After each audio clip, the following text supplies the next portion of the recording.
Hello friends, welcome to सफलता मंत्र। दोस्तों, सुपर टेट 2021 की तैयारी में आप सभी लोगों के लिए डेली जो इंपॉर्टेंट क्वेश्चंस की इंपॉर्टेंट सब्जेक्ट की क्लासेस लेकर आते रहते हैं, उसी सीरीज में एक बार फिर से और आगे बढ़ते हुए आपको बाल विकास और मनोविज्ञान के कुछ बहुत ही महत्वपूर्ण क्वेश्चंस को लेकर आए हैं। सभी लोग एक एक क्वेश्चन को एक एक क्लास को समझते रहिएगा, सभी क्वेश्चंस को और पुरानी क्लासेस को भी जरूर देखते रहिएगा।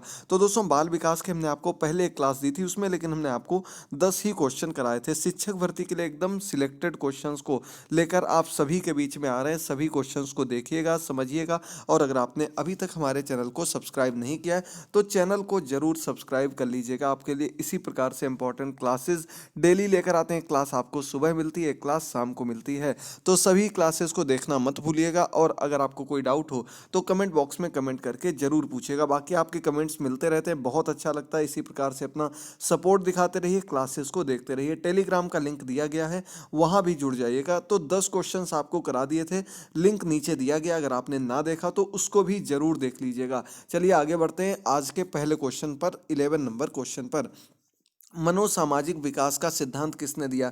यूपी टेट में 2 से 3 बार ये क्वेश्चन आ चुका है। और मनोसामाजिक सिद्धांत जो दिया था, ये इरिक्सन ने दिया था। आपने सुना होगा मनोसामाजिक विकास का सिद्धांत। और इस सिद्धांत में जो सिगमंड फ्राइड ने अपना सिद्धांत दिया था, और मनोविश्लेषणात्मक सिद्धांत और मनोसामाजिक सिद्धांत लगभग एक दूसरे से जुड़े हुए थे, सिर्फ थोड़ा ही दोनों में अंतर था। इस वजह से इस सिद्धांत को भी एक प्रकार से उससे जोड़कर देखा जाता है, और दोनों को एक ही विचारधारा के मनोवैज्ञानिक माना जाता है। इसका आपका आंसर हो जाएगा दोस्तों, एरिक्सन ने।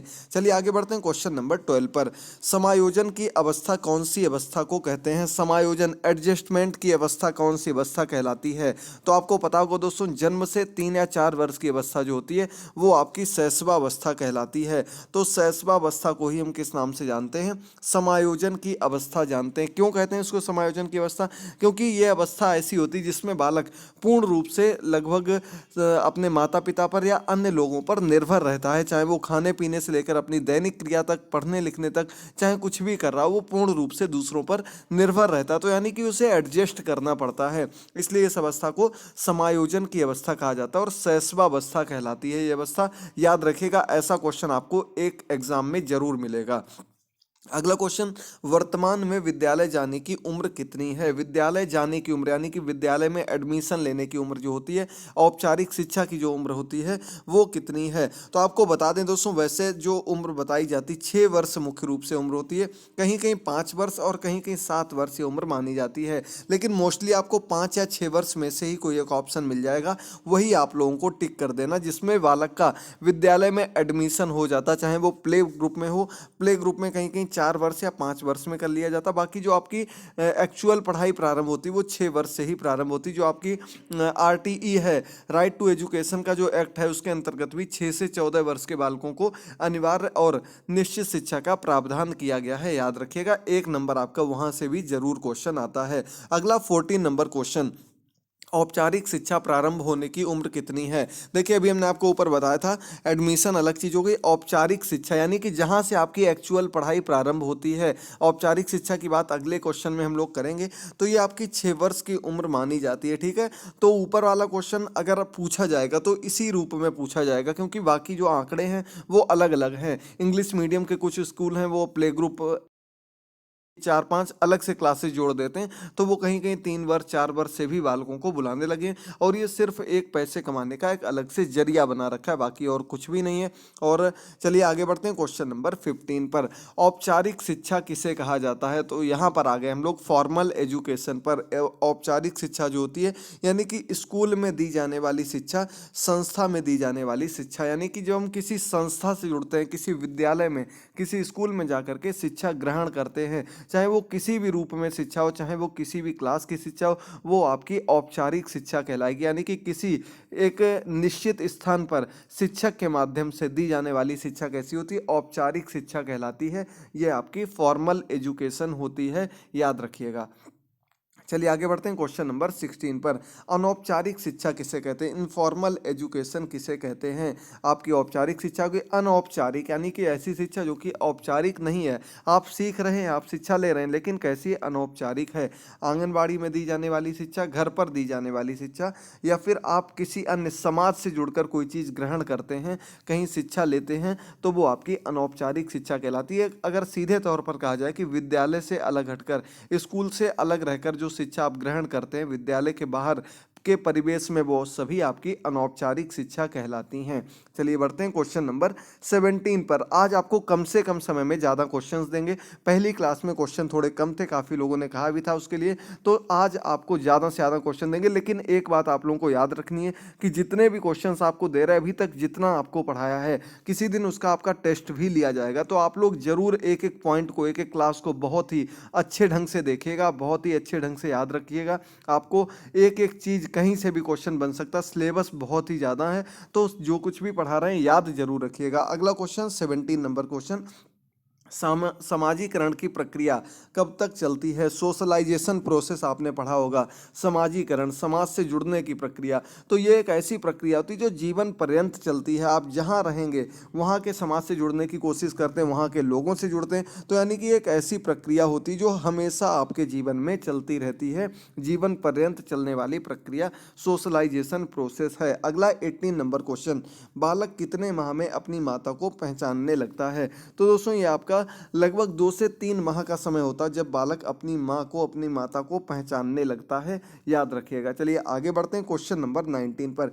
शर्म की अवस्था कौन सी अवस्था कहलाती है? शर्म की अवस्था यानी कि जिस अवस्था में बालक शर्मा जाते हैं, शर्माने लगते हैं, और साइनेस होती है, साई होते हैं, तो वो आपकी अवस्था शैशवावस्था कहलाती है। ठीक है दोस्तों, शैशवावस्था की अवस्था को शर्म की अवस्था कहते हैं, क्योंकि इसमें बालक जो है वो दूसरों के सामने आने से शर्माते हैं, अपने घर परिवार, अपने माता पिता के बीच में ही रहते हैं, तो ये आपकी शैशवावस्था कहलाती है। याद रखिएगा, एक दो क्वेश्चन आपको ऐसे जरूर मिलेंगे, अभी आपको लगभग 100 पॉइंट अलग से पढ़ाएंगे शैशवावस्था, बाल्यावस्था, इनसे संबंधित। अगला 20 नंबर क्वेश्चन है। आपस में झगड़े की भावना कौन सी अवस्था में होती है? तो दोस्तों आपस में झगड़े की भावना यानी कि हम और कोई और बच्चा है, आपस में खेल रहे हैं, दोनों में झगड़ा हो जाता है, एक दूसरे से लड़ने लगते हैं, किसी बात पर झगड़ा हो जाए या आपस में लड़ने झगड़ने लगें, तो ये आपकी बाल्यावस्था ऐसी अवस्था होती है जिसमें कि एक दूसरे के साथ खेलते हैं, एक दूसरे के साथ रहते हैं और एक दूसरे से झगड़ते हैं, ये आपकी बाल्यावस्था की उम्र कहलाती है। संवेगों में सबसे तीव्र परिवर्तन जो होता है वो किशोरावस्था में होता है। एक तरीके की एग्रेसिवनेस आ जाती है किशोरावस्था में, तो वो अलग चीज़ होती है। लड़ना अलग चीज़ है और एग्रेसिव होना अलग चीज़ है, तो दोनों चीज़ों को अलग अलग वे में आपको याद रखना है। क्वेश्चन नंबर 21, जल्दी से एक एक पॉइंट को जरूर देखते रहिएगा, महत्वपूर्ण क्वेश्चन है। क्वेश्चन क्या है आपके सामने? एक शिक्षक विद्यार्थियों में सामाजिक मूल्यों को विकसित किस तरह से कर सकता है? तो सामाजिक मूल्यों को विकसित करना है, और ये आपको हमने जब जीवन कौशल पढ़ाया था उसमें भी ये चीज़ हम आपको बता चुके हैं। तो शिक्षक जब आदर्श रूप में बर्ताव करेगा तो ये विद्यार्थियों के लिए क्या होगा? सामाजिक मूल्यों को विकसित कर सकता है, यानी कि आपको एक प्रकार से जो अपने स्टूडेंट्स हैं उनके लिए एक आइडियल बनना है, आदर्श रूप में बर्ताव करना है, यही उसको सामाजिक मूल्यों का ज्ञान कराएगा और यही बालक में सामाजिक मूल्यों का विकास करता है। ये आपका लाइफ स्किल का क्वेश्चन है, महत्वपूर्ण क्वेश्चन है। 22 नंबर क्वेश्चन। शिक्षा का वर्ताव किस तरह का होना चाहिए? शिक्षा या कह सकते हैं शिक्षक का वर्ताव, यहाँ पर तो हमने आपको भी बताया कैसा होना चाहिए, आदर्शवादी होना चाहिए, एक आइडियल होना चाहिए, सभी के लिए एक आइडियल होना चाहिए। आपका टीचर जो भी हो, आदर्शवादी होना बहुत ही जरूरी है, सबसे महत्वपूर्ण होता है। 23 नंबर क्वेश्चन। किस अवस्था में बच्चे अपने समकक्षी वर्ग के सक्रिय सदस्य बन जाते हैं? समकक्षी का मतलब अपने क्लासमेट्स के, अपने साथियों के, अपनी हम उम्र लोगों के, दोस्तों, एक प्रकार के सक्रिय सदस्य बन जाते हैं उनके ग्रुप के, उनके साथ अपने डाउट्स को, अपने विचारों को शेयर करने लगते हैं, उनके साथ घूमने जाने लगते हैं, तो ये आपकी अवस्था किशोरावस्था कहलाती है। सबसे बड़ी विशेषता होती है किशोरावस्था की, याद रखिएगा। बाकी अभी आपको जब वाइगोत्स्की के, पियाजे के सिद्धांत पढ़ाएंगे तब ये चीज़ें आपको और अच्छे से क्लियर हो जाएंगी। चलिए बढ़ते हैं 24 नंबर क्वेश्चन पर। प्राथमिक शिक्षक के लिए बाल मनोविज्ञान क्यों आवश्यक है? प्राथमिक शिक्षक है उसके लिए बाल मनोविज्ञान क्यों आवश्यक है? पहले भी आपको बता चुके हैं और सभी लोगों को इसका कारण पता होगा कि बच्चों के व्यवहार को समझने के लिए शिक्षक की सहायता करता है। बाल मनोविज्ञान जो चाइल्ड साइकोलॉजी होती है वो बच्चों के बर्ताव को बच्चों का जो बिहेवियर है उसको समझने में मदद करती है कि कौन सा बालक किस प्रकार का बर्ताव करता है, किस में उसको प्रॉब्लम होती है। ये सभी चीज़ें यहाँ से क्लियर हो सकती हैं। चलिए बढ़ते हैं 25 नंबर क्वेश्चन पर। बुनियादी स्तर पर मातृभाषा में शिक्षा देना क्यों बेहतर है? यानी कि छोटे स्तर पर बुनियाद जब तैयार की जाती है, प्राइमरी लेवल की बात होती है जब, तो मातृभाषा में शिक्षा देना क्यों अनिवार्य, क्यों बेहतर होता है? क्योंकि मातृभाषा में शिक्षा देने से प्राकृतिक वातावरण में बच्चों को सीखने में सहायता मिलती है। एक प्रकार से वो अपनी मिट्टी से जुड़े रहते हैं, उनको पता रहता है कि उनको क्या चीज़ सिखाई जा रही है, उनको कोई नई चीज़ उसमें नहीं सीखनी होती है, क्योंकि उनको अपनी मातृभाषा का अच्छे से ज्ञान होता है। वो अपने घर में, अपने परिवार में, अपने समाज में उस चीज़ को देखते हुए आते हैं। तो ये आपका प्राकृतिक वातावरण में बच्चों को सीखने में मदद करता है।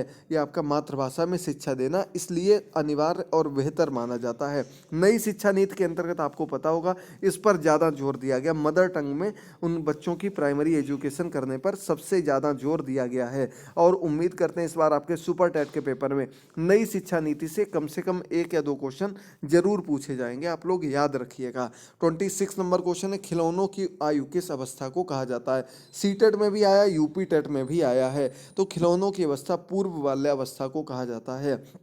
यानी कि बाल्यावस्था की जो पहली अवस्था थी, लगभग आपकी कह सकते हैं हम लोग 6 वर्ष तक की बच्चा 6 से 7 वर्ष तक की अवस्था जो होती है वो आपकी पूर्व बाल्यावस्था के अंतर्गत आती है। और इसी अवस्था को खिलौनों की अवस्था कहा जाता है, याद रखिएगा। 27 नंबर क्वेश्चन है, जल्दी से देखते रहिए, एक बार लाइक कर दीजिएगा। और कुछ क्लासेस के लिंक आपको नीचे डिस्क्रिप्शन बॉक्स में दिए गए हैं। कमेंट बॉक्स में हमने सुपर टेट की पूरी प्लेलिस्ट का लिंक दे दिया है। तो सभी लोग, जो लोग आज पहली बार जुड़ रहे हैं या जो लोग पुरानी क्लासेस अभी तक नहीं देख पाए हैं, उनको जरूर देख लीजिएगा। बाकी सभी लोगों के अच्छे अच्छे कमेंट्स करने के लिए बहुत बहुत धन्यवाद। सभी के कमेंट्स पढ़े जा रहे हैं। बाकी किसी दिन आपके जो भी कमेंट्स में डाउट हो रहे हैं उनकी अलग से एक सेशन ले लेंगे। और कल या परसों से आपकी शाम को लगभग 6:30 बजे से लाइव क्लास भी शुरू करने की पूरी तैयारी है। तो यदि आप लोग तैयार हों तो बताइएगा, उसमें आपका एक प्रैक्टिस सेट स्टार्ट कर दिया जाएगा जिसमें हम अलग अलग सब्जेक्ट के महत्वपूर्ण क्वेश्चंस को कवर करेंगे। तो जरूर बताइएगा। 27 नंबर क्वेश्चन, जिन इच्छाओं की पूर्ति नहीं होती है उनका भंडार ग्रह कौन सा होता है? ऐसी इच्छाएं जिनकी, जो इंसान के मन में दबी रहती है, उनकी पूर्ति नहीं हो पाती है, वो इदम में आ जाती हैं आपकी। ये आपका सिगमंड फ्राइड के सिद्धांत में हमने आपको बताया था, इदम अहम पराहम, इट्स ईगो सुपर ईगो, ये 3 चीज़ें बताई गई थी। तो जिन इच्छाओं की पूर्ति नहीं हो पाती है वे सभी इच्छाएं इदम के अंतर्गत रहती हैं। सिगमंड फ्राइड का बहुत ही महत्वपूर्ण सिद्धांत है। यूपी टेट, सुपर टेट सबसे इंपॉर्टेंट टॉपिक है, याद रखिएगा। चलिए आगे बढ़ते हैं अगले क्वेश्चन पर। 28 नंबर क्वेश्चन, शिक्षण का आशय किससे है? छात्र केंद्रित शिक्षा किसको कहा जाता है? यानी कि जिसमें छात्र को केंद्र मानकर, जो हमारा छात्र है, स्टूडेंट है, उसको केंद्र मानकर जब शिक्षण करेंगे तो वो छात्र केंद्रित शिक्षा कहलाती है। और प्रत्येक छात्र की आवश्यकताओं को ध्यान में रखा जाता है। मुख्य पॉइंट है इसका, लोकतांत्रिक व्यवस्था होती है, सबको साथ में लेकर के आगे बढ़ा जाता है। अगर किसी भी बच्चे को कोई डाउट रह जाता है तो छात्र केंद्रित शिक्षा पूर्ण नहीं होती है, ये बात आपको मानकर चलनी है। चलिए बढ़ते हैं 29 नंबर क्वेश्चन पर। शिक्षा की खेल विधि का अर्थ क्या होता है? शिक्षा की खेल विधि का अर्थ यानी कि खेल के माध्यम से बच्चों को सिखाना। खेल विधि के बहुत से लोग थे जिन्होंने खेल विधि पर जोर दिया, और प्राइमरी की शिक्षा एक प्रकार से खेल विधि से ही करानी चाहिए, क्योंकि एक ऐसी शिक्षा होती है जो बालक को आगे तक समझने में तैयार करती है और आगे के जीवन में मदद करती है। तो जब बालकों को खेल के माध्यम से कोई चीज़ सिखाई जाती है तो वो उनमें हमेशा के लिए सेव हो जाती है, वो उनको हमेशा के लिए याद रहती है। इसलिए खेल क्रियाओं के माध्यम से शिक्षा कराना बहुत ही बेहतर माना जाता प्राइमरी एजुकेशन के लिए। अब दोस्तों आज का अंतिम क्वेश्चन है 30 नंबर क्वेश्चन। बताइएगा आज की क्लास आप लोगों को कैसी लगी। क्वेश्चन है, प्रयोजनवाद के ने किसे जन्म दिया? प्रयोजनवाद, प्रैग्मेटिज्म आपने नाम सुना होगा। प्रयोजनवाद ने जन्म दिया था प्रोजेक्ट विधि को। कौन सी विधि को? प्रोजेक्ट विधि को जन्म दिया था। प्रयोजन के बाद की बात की जाए तो ये विलियम जेम्स और इसके अलावा आपके जॉन डीबी, इन लोगों ने मिलकर के प्रयोजनवाद को प्रारंभ किया था, प्रैग्मेटिज्म को प्रारंभ किया था। लेकिन इससे जन्म किसका हुआ था? इससे प्रोजेक्ट विधि, जो कि शिक्षण के लिए, जो कि अलग अलग चीज़ों में बहुत ही उपयोगी विधि मानी गई, इसका जन्म हुआ था आपका प्रयोजनवाद से। इसे प्रयोजना विधि भी कहा जाता। तो आज के क्वेश्चंस कंप्लीट होते हैं दोस्तों। प्रोजेक्ट विधि के जन्मदाता कौन है, ये आप लोगों को कमेंट बॉक्स में बताना है। बहुत ही महत्वपूर्ण क्वेश्चन है, जो आपका पहला सुपर टेट 68,500 का एग्जाम हुआ था, उसमें आपका यही क्वेश्चन पूछा गया था। तो जरूर जल्दी से कमेंट करके बताइए। आज की क्लास के क्वेश्चंस कंप्लीट होते हैं। मिलते हैं अगली क्लास में। बाकी टेलीग्राम पर आपको पीडीएफ संडे को डाल दी जाएंगी। समय नहीं मिल पा रहा बिल्कुल भी, आपके लिए ऐप तैयार रखिए लेकिन उसको भी लॉन्च नहीं कर पा रहे हैं, बिल्कुल भी समय नहीं मिल पा रहा। तो दोस्तों थोड़ा सा पेशेंस रखिए। जहां तक की उम्मीद है यूपी टेट का पेपर आपका 7 मार्च को होने की संभावना है। बाकी जो भी अपडेट होगी आपको देते रहेंगे। क्लासेस की संख्या भी बढ़ाने वाले हैं, काफ़ी लोग कह रहे थे क्लासेस की संख्या बढ़ाइए, वो भी बढ़ाने वाले हैं। तो आप लोग सपोर्ट करते रहिए, इतना बहुत है, इतना प्यार देते रहिए। आगे भी क्लासेस मिलेंगी। अपना ख्याल रखिए। थैंक यू दोस्तों, गुड बाय, टेक केयर।